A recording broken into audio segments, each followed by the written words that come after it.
大家好，这里是穷奢极欲，一个离不开钱的频道。在许多文化中，谈钱就伤感情，一个人的经济状况常被视为个人私隐。然而就在当前，美国年轻世代却掀起高调省钱的风潮，人们很轻易就向家人朋友大声说出自己的财务规划，连 CNN 等主流媒体也相继报道这个现象。这不禁让人好奇，为何要向身边的人报告个人理财？本期影片就要来探讨美国年轻人推崇高调省钱的原因。这股风潮的发起者是美国喜剧演员巴特尔，他去年底在 TikTok 提出大声省钱的想法，还举例表示，假如有朋友约你出门闲晃，你可以回他，我不想要浪费油钱，就听你抱怨几个小时的前女友。直接呛辣的回应瞬间引起热烈回响，不少人更将此奉为新的人生目标。这个想法来自巴特尔的亲身经验，他某次原定在朋友家聚会，但最终一群人却起哄去到曼哈顿高档餐厅吃饭。这次经验让他反思，那次聚餐远超过他的预算，而他当天也没那个心情，最终却因为维护社交气氛，花了大钱也没买到快乐。这次经验让巴特尔不免联想到，当前社群平台上到处都是鼓励消费的讯息，因此他呼吁人们拿回财务自主权，用最直接的方式向外界表达自己的想法，避免被强迫消费后苦了自己。省钱是亚洲美德，但在富裕的欧美，储蓄率却常年较低。下一个问题就来了，为何美国年轻世代如今流行起公开省钱的风潮？有专家认为，这跟美国的社群与理财文化有关。就像巴特尔说的，当前的社群平台以高度商业化发展，上面的讯息经常跟消费连结，其中 TikTok 大幅影响年轻世代的花钱方式，特别是女性更容易被内容推坑。更大的问题在于，社群放大人们对富裕的想象。有专家分析，婴儿潮世代的消费习惯通常跟身边的同龄人相似，但如今20-30岁的族群中，有多达75%的成员受到社群平台内容高度影响，每天看着网红显摆的阔绰生活，衍生出许多欲望，却忽略了自己的经济能力。与此同时，美国人过往有避谈财务的习惯，而大声省钱的存在价值就是破除这种文化，让人们更勇于面对户头数字，更赋予许多朋友勇气，拒绝那些不想花钱参与的活动。除了以上原因，还有专家认为，高调省钱的风气也跟年轻世代的处境有关。美国公民金融集团的财务分析师认为，卡债、就业与学贷让刚踏入社会的年轻人倍感焦虑。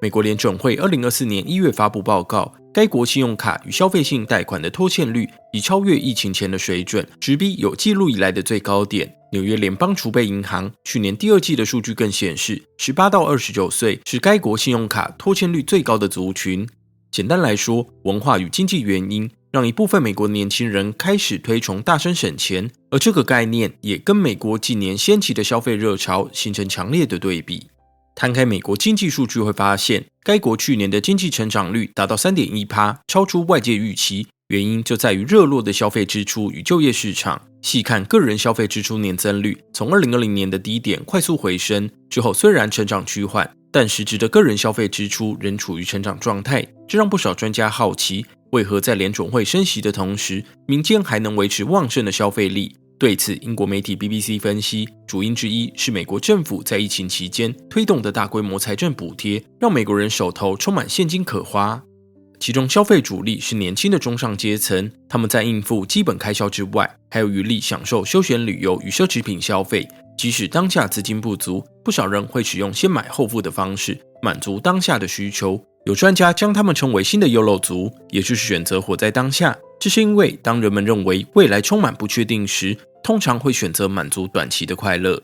在这个大背景下，美国去年出现低调奢华的风气，那些设计简单甚至没有 logo 却有精品质感与售价的商品广受年轻世代欢迎。举例来说，美国女星葛尼斯·派特洛去年就在法庭上演时装秀，她因为一起滑雪场事故现身犹他州民事法庭，而她当庭的穿着却比事件本身更吸引关注，之后更掀起一波仿效潮。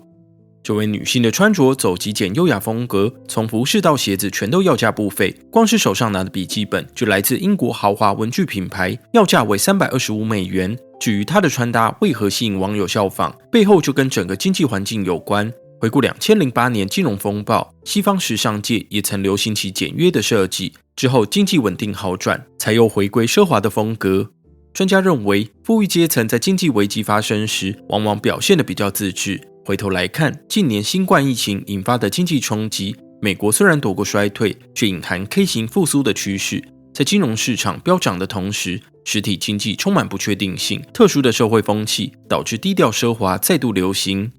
此外，有专家指出，低调奢华也跟消费者改变购物习惯有关。自从疫情爆发以后，远端工作的机会增加，人们倾向把预算投入少数品质优良的单品，而不是花钱买下大把的平价衣物。虽然低调，但奢华还是要钱。在一般收入的年轻世代中，巴特的大声省钱便引起风潮。巴特本人更强调，低调奢华是对名人的崇拜，大声省钱才是一般人的日常生活。但在这一切之下，美国却也有部分年轻人走向极端。根据彭博报道，一位名叫霍兰德的24岁年轻女子砸下所有积蓄$2500，买下一个二手香奈儿包。她说自己的内心清楚知道有比这更好的花钱选择，但眼见经济前景不明，政治局势纷乱，让她宁愿消费得到立即的满足。这类花钱的方式被冠上一个名词，叫做末日消费。有个人理财公司在去年底进行调查，发现有高达96%的美国人对经济状况感到忧心，其中有一半的受访者更担心手头上的资金难以应付生活开销。